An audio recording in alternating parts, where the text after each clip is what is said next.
అగసట్టు పడుతూ ఉన్నా కూడా వాళ్ళ జీవితాలన్నీ కూడా నాశనమైపోవాలి అని ఎందుకు పెడతా ఉన్నారయ్యా? ఈ అంశం కూడా అడుగుతా ఉన్నా. జగన్ వచ్చి రైతులు కలిస్తే తప్పేమిటి అడుగుతా ఉన్నా. జగన్ వచ్చి రైతుల కోసం మాట్లాడితే తప్పేమిటి అని అడుగుతా ఉన్నా. అసలు రైతులందరూ కూడా అగసాట్లు పడకుండా ఉండింటే, రైతులకు సమస్య లేకపోయిందంటే ఇన్ని వేల మంది ఎందుకు వస్తారు? జగన్ వచ్చాడు కాబట్టి జగన్ వాళ్ళకు తోడుగా నిలబడతా ఉన్నారు కాబట్టి వాళ్ళ సమస్య ఇప్పుడైనా ప్రభుత్వం దృష్టికి ఖచ్చితంగా పోతుంది అని చెప్పి తెలిసి ప్రభుత్వం కనీసం ఈ కుంభకర్ణుల నిధుల నుంచి ప్రభుత్వాన్ని లేపడం కోసం ఇన్ని వేల మంది రైతులు ఇక్కడికి వచ్చి వాళ్ళ ఆక్రమణని వినిపిస్తా ఉన్నారు. ఇవాళ అడుగుతా ఉన్నాం, ఇవాళ ఇక్కడికి జగన్ వస్తున్నాడు అని తెలిసి ఇవాళ నేను చేస్తా ఉన్నది 2,000 మంది పోలీసులు ఇవాళ మోహరించారు. ప్రతి గ్రామంలోనూ ఏ రైతు కూడా రాకూడదు అని చెప్పి చట్టం చేసే కార్యక్రమం చేశారు. ఏకంగా రైతులను రౌడీ షీట్లను తెలుస్తాము, మీరు కదా ఈ కార్యక్రమంలో పాల్గొంచుకుంటే అని చెప్పి రైతులను బెదిరించారు. కనీసం పెట్రోల్ బంకుల్లో కూడా రైతులు స్వచ్ఛంగా వచ్చే కార్యక్రమంలో భాగంగా పెట్రోల్ పోయించుకునే కార్యక్రమంలో కూడా రైతులు పోయించుకునే కార్యక్రమం కూడా జరగకుండా 2 వీలర్స్ లో ఎవరైనా వస్తే పెట్రోల్ కూడా పోయాకని పెట్రోల్ బంకుల్లో చెప్పారు. అని అడుగుతా ఉన్నా, కేవలం 500 మంది మాత్రమే రావాలట, కేవలం 500 మంది మాత్రమే రైతులు నష్టపోయారని అడుగుతా ఉన్నా. ఈ ప్రభుత్వాన్ని ఎందుకు ఈ ప్రభుత్వం భయపడతా ఉన్నాయని అడుగుతా ఉన్నా. ఎందుకు ఈ ప్రభుత్వం ఆంక్షలు పెడతా ఉన్నాయని అడుగుతా ఉన్నా. తప్పేముంది? రైతులతో మాట్లాడితే తప్పేముంది? రైతుల సమస్య జగన్ లేవనెత్తితే తప్పేముంది అని అడుగుతా ఉన్నా. రైతులు పడుతూ ఉన్నారు కాబట్టి ఇన్ని వేల మంది రైతులు వచ్చి వాళ్ళ ఆవేదన చూపుతా ఉన్నారు. ఇవాళ రైతు పండించిన ఏ పంట గిట్టుబాటు రాని పరిస్థితి. వరి తీసుకుంటే దాదాపుగా 300 రూపాయలు నుంచి 400 రూపాయలు తక్కువ కమ్ముకున్న పరిస్థితి. మిరప, పత్తి, జొన్న, కందులు, మినుములు, పెసలు, మొక్కజొన్న, సజ్జ, రాగులు, అరటి, చీని, కొత్త, పొగాకు, టొమాటో, చివరికి మామిడి. ఏ రైతు పరిస్థితి తీసుకున్నా కూడా ఏ రైతుకు కూడా రావడం లేదు. ఏ రైతుకు కూడా కనీస మతంలో పరిస్థితి కనిపిస్తా ఉంది. నేను అడుగుతా ఉన్నా, ఆంధ్ర రాష్ట్రంలో తప్ప మరి ఇక వేరే రాష్ట్రంలో ఎక్కడైనా కూడా 2 రూపాయలకి చేంజ్ ఎక్కడైనా దొరుకుతుందా అని అడుగుతా ఉన్నాను. కానీ ఈరోజు ఆంధ్ర రాష్ట్రంలో చంద్రబాబు నాయుడు గారు పరిపాలన చేస్తా ఉన్న ఆంధ్ర రాష్ట్రంలో మామిడి కేవలం 2 రూపాయలకి దొరుకుతా ఉన్న పరిస్థితి ఆంధ్ర రాష్ట్రంలో కనిపిస్తా ఉంది. ఈరోజు నేను ఇదే రాష్ట్ర ప్రభుత్వాన్ని సూటిగా ప్రశ్నలు ఇదే రాష్ట్ర ప్రభుత్వాన్ని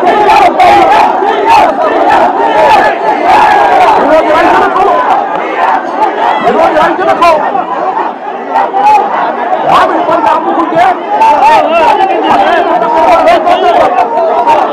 ఇదే మండలానికి సంబంధించిన రైతులు ఉన్నారు. మామిడి పంటలు అమ్ముకుంటా ఉన్న రైతులు ఇదే రైతులనే ఉంటే అలా 2,500 రూపాయలు రావడం లేదని అంటూ ఉన్నారు. 2,500 రూపాయలు రావడం లేదని అంటూ ఉన్నారు. ఇదే రైతులకు గత సంవత్సరం వైఎస్ఆర్సీపీ హయాంలో ఇదే పంట 29,000 రూపాయలు, కేజీ 29,000 రూపాయలు. వైఎస్ఆర్సీపీ ప్రభుత్వం ఉన్నంత కాలం మామిడి పంటలు ఇదే చిత్తూరు జిల్లాలో 22 రూపాయల నుంచి 29 రూపాయలకు రైతులను అమ్ముతున్నారు. ఇదే చిత్తూరు జిల్లాలో వైఎస్ఆర్సీపీ ప్రభుత్వం వెళ్ళిపోయిన తర్వాత సంవత్సర కాలంలో రైతుల బతుకులు తల్లడిల్లు అవుతా ఉన్నాయి. నేను అడుగుతా ఉన్నా చంద్రబాబు నాయుడు గారి ప్రభుత్వానికి సూటిగా ప్రశ్నలు. అయ్యా చంద్రబాబు నాయుడు గారు, ప్రతి ఏటా మామిడి కొనుగోలు కార్యక్రమం ఉన్నది. మే 10వ తారీఖు నుంచి మే 16వ తారీఖు మధ్యలో పంటల కొనుగోలు కార్యక్రమం మొదలెట్టాలి. మరి ఎందుకు ఈ సంవత్సరం మొదలు పెట్టలేదు చంద్రబాబు నాయుడు గారు? చంద్రబాబు నాయుడు గారిని గట్టిగా ప్రశ్నిస్తూ ఉంటాము. ఇదే చంద్రబాబు నాయుడు గారు ఈ పని చేయలేదు కాబట్టి రైతులను తాము పండించిన పంటంతా కూడా జూన్ 2వ వారం, జూన్ 3వ వారంలో వస్తే కానీ ఫ్యాక్టరీ తెరవలేదు. ఫ్యాక్టరీ 2వ వారం, జూన్ 2వ వారం, జూన్ 3వ వారంలో ఫ్యాక్టరీ తెచ్చేసరికి పంట మొత్తం ఒకేసారి ఒత్తిడి పెరిగింది. పంట మొత్తం కోతకు వచ్చి ఫ్యాక్టరీలకు ఒకేసారి పంట తీసుకెళ్లాల్సిన పరిస్థితులు రైతులు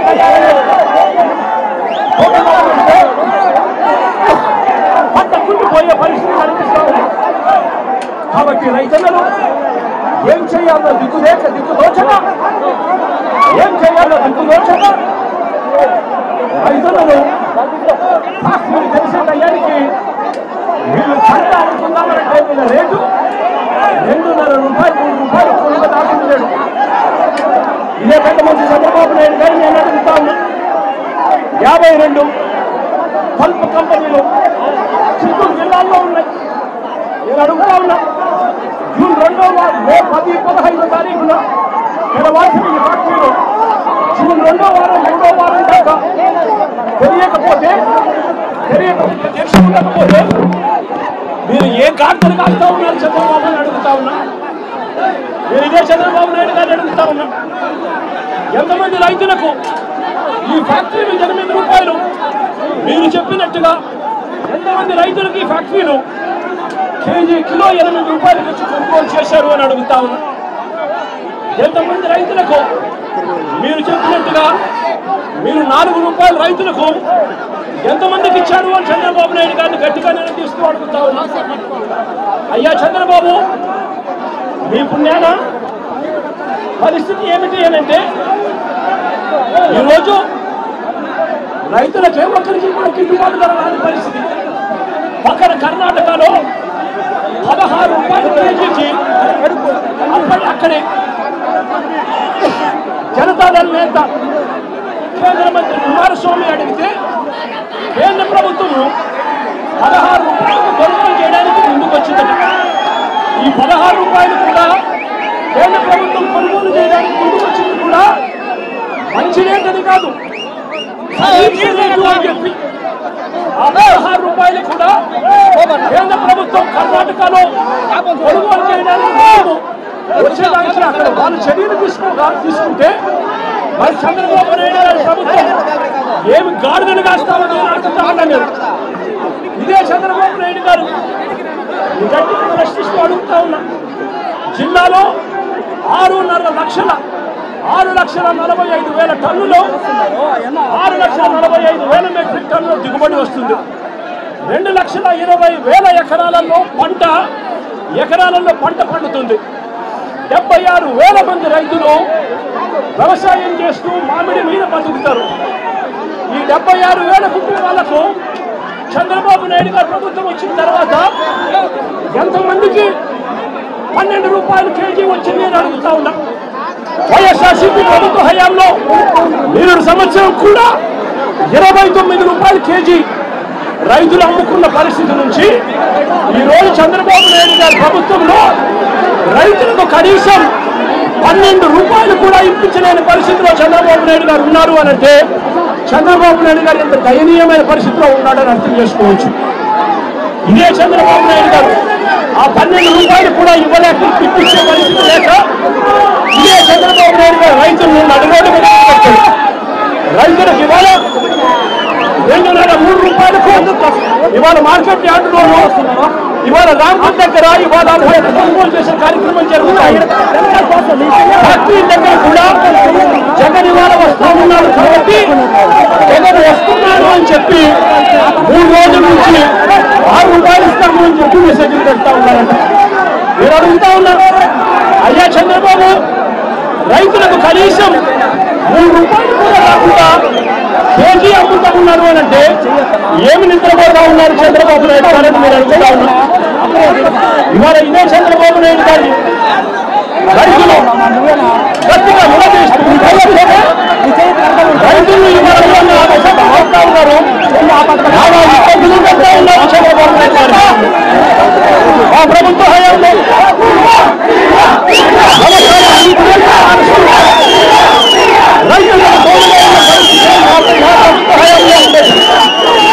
రైతులకు మే మాసం వచ్చేసరికి పంట కొనుగోలు కోసం పంట పెట్టుబడి కోసం పెట్టుబడి సహాయం కింద మేఘ మాసంలో రైతులకు పెట్టుబడి సహాయం అందేది. రైతులకు ఆర్బీకేలు తోడుగా ఉండేది. చెయ్యి పట్టుకొని రైతులను నడిపించే కార్యక్రమం జరిగింది. కానీ ఈరోజు ఏం జరుగుతూ ఉంది? మొదటి సంవత్సరం దాటిపోయింది. రైతులకు ఇవాళ ఇవ్వాల్సిన సహాయం కింద ఇవ్వాల్సిన భరోసా 20,000 రూపాయలు ఎగరగొట్టేశారు. ఈ సంవత్సరం కూడా జూన్ అయిపోయింది, జూలైలో ఇవాళ ఉంటాం. ఇంతవరకు రైతులకు పెట్టుబడి సహాయం అందలేదు. చంద్రబాబు నాయుడు గారు పుణ్యాన రైతులకు ఇన్పుట్ సబ్సిడీ సమయానికి రావాల్సిన ఇన్పుట్ సబ్సిడీ రాకుండా పోయింది. చంద్రబాబు నాయుడు గారు పుణ్యాన ఉచిత పంటలకు రైతులకు పూర్తిగా ఎగరగొట్టేసిన పరిస్థితి. చంద్రబాబు నాయుడు గారి పుణ్యాన ఆర్బీకేలన్నీ నిర్వీర్యమైపోయి ఇంట్లో పనులు పూర్తిగా నిర్వీర్యమైపోయి రైతులకు కనీస మద్దతు ధర రానప్పుడు మా ప్రభుత్వ హయాంలో సీఎం ఆత్మలు ఉండేది. Continuous monitoring of agriculture price and producer ఆర్బీకేల పరిధిలో ఏ ఒక్క పంటకు గిట్టుబాటు ధర రాకపోయినా కూడా వెంటనే అగ్రికల్చర్ గ్రాడ్యుయేట్ గా ఉన్న ఆర్బీకే అసిస్టెంట్ వెంటనే నోటిఫై చేసేవాడు. జాయింట్ కలెక్టర్లు జాయింట్ మేనేజింగ్ డైరెక్టర్లుగా మార్కెట్ గా వ్యవహరించే వాళ్ళు వెంటనే ఇన్వాల్వ్ అయి ఆ ఆర్బీకే పరిధిలో ఆధారంగా పంటను కొనుగోలు చేస్తున్నారు. ఇవన్నీ పూర్తిగా జరగాలంటే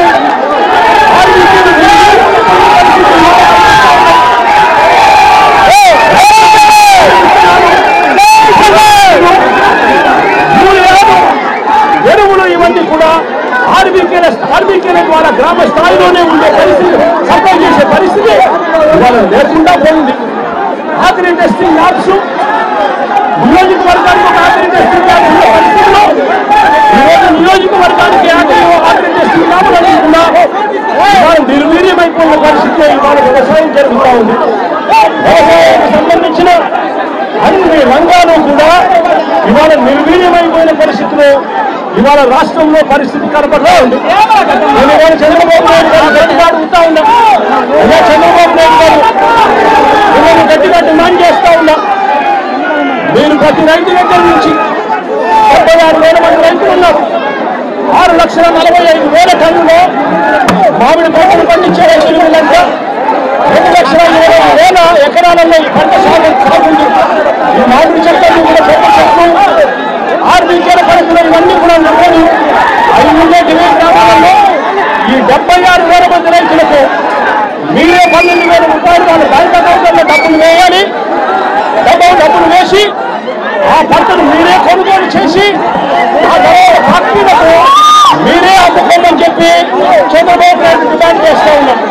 రైతులను ఇబ్బందులు చేస్తూ రైతులు ఇవాళ ఫ్యాక్టరీలు కొనుక్కోక రాష్ట్రం దగ్గర 200 రూపాయలు 3 రూపాయలకు అమ్ముకోలేక పంటను కుళ్ళిపోతా ఉన్న పరిస్థితిలో రైతు తాను తెచ్చిన పంటను ఫ్యాక్టరీల చుట్టూ 4-5 రోజులు లారీలలో పెట్టుకుని అక్కడ కూడా ఆ లారీ ఖర్చులకు డబ్బులు ఇవ్వలేక అభిశాంతి పడతా ఉన్న రైతులకు తోడుగా ఉండమని కోరుతా ఉన్నాం. లేదంటే రైతుల తరఫున వైఎస్ఆర్సీపీ ప్రభుత్వం గట్టిగా ఉద్యమిస్తుందని చంద్రబాబు నాయుడు గారి నెరవేర్చకపోతే రైతుల తరఫున గట్టిగా ఉద్యమం చేస్తారు వైఎస్ఆర్సీపీ అని చెప్పి చంద్రబాబు నాయుడు గారిని ప్రభుత్వంగా హెచ్చరిస్తా ఉన్నాం.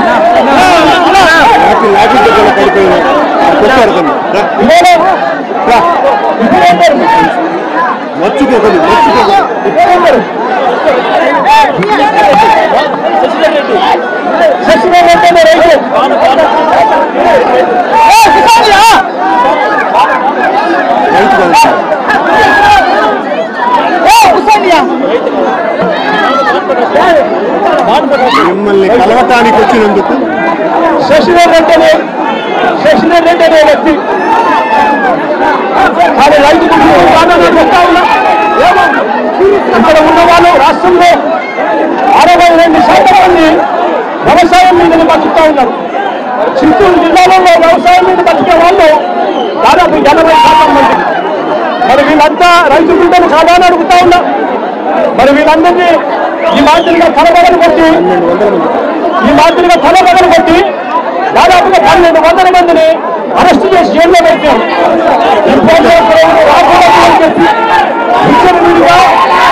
లాఠీ చార్జ్ చేశారు. నేను అడుగుతా వీళ్ళు పోలీసులా మనుషులు ఉన్న రాక్షసులు అడుగుతా ఉన్నా. వాళ్ళని బట్టి పోలీసు సోదరులు చెప్తా ఉన్నాను. అయ్యా బట్టి పోలీసు సోదరులు మీకు కూడా సమస్యలు ఉంటాయి. జగన్ అనే వ్యక్తి ఎప్పుడు ఎవరికి సమస్య వచ్చినా పలికేది ఒక్క జగన్ మాత్రమే పలుకుతాడు. ఒక రైతుల సమస్యలైనా జగనే కలుపుతున్నాడు. మామూలు రైతులైనా కూడా జగనే కలుపుతా ఉన్నాడు. మిర్చి రైతులైనా కూడా జగనే కలుపుతా ఉన్నాడు. ఉద్యోగస్తుల సమస్యలైనా కూడా వాళ్ళకి అయ్యారు ఇవ్వాలన్నా, ఇయ్యాల్సి డిమాండ్ చేయాలన్నా, వాళ్ళకి డిమాండ్ ఇప్పించాలన్నా చివరికి చంద్రబాబు నాయుడు గారి హామీలను నిలదీస్తూ చంద్రబాబు నాయుడు గారిని గట్టిగా ప్రశ్నించాలన్నా, ఆయన సూపర్ 6 సూపర్ 7 ప్రజలను మోసం చేసిన వాళ్ళు ఎక్కడెక్కాలన్నా ఒక జగనే ముందున్నాడు అన్నది ప్రతి పోలీస్ సోదరులు గుర్తుపెట్టుకోమని కోరుతా ఉన్నా. ఇవాళ ప్రతి పోలీస్ సోదరులు అధికారంలో ఉన్న ఎస్పీలు, అధికారంలో ఉన్న డిఐజీలు, లంచాలకు లోపడుతా ఉన్న ఆ సీఐలు వీళ్ళ మాటలు వినకండి, వీళ్ళ ప్రలోభాలకు నమ్మకండి.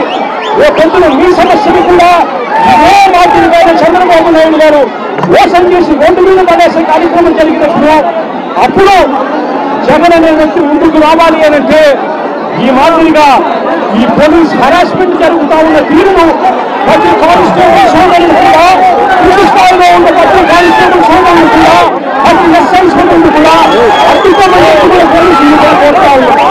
ఏదంటే ఈ రాష్ట్రంలో సమస్యల గురించి మాట్లాడేవాడు ఎవరు ఉండదు. సమస్యల గురించి ఎవరు మాట్లాడినప్పుడు ఆ సమస్యలు లేదు అని చెప్పి ధృవీకరిస్తాము, రామాలాడతాము, తప్పుగా పట్టిస్తాము. సమస్యలకు ప్రజలకు గాలికోవడం వస్తుంది.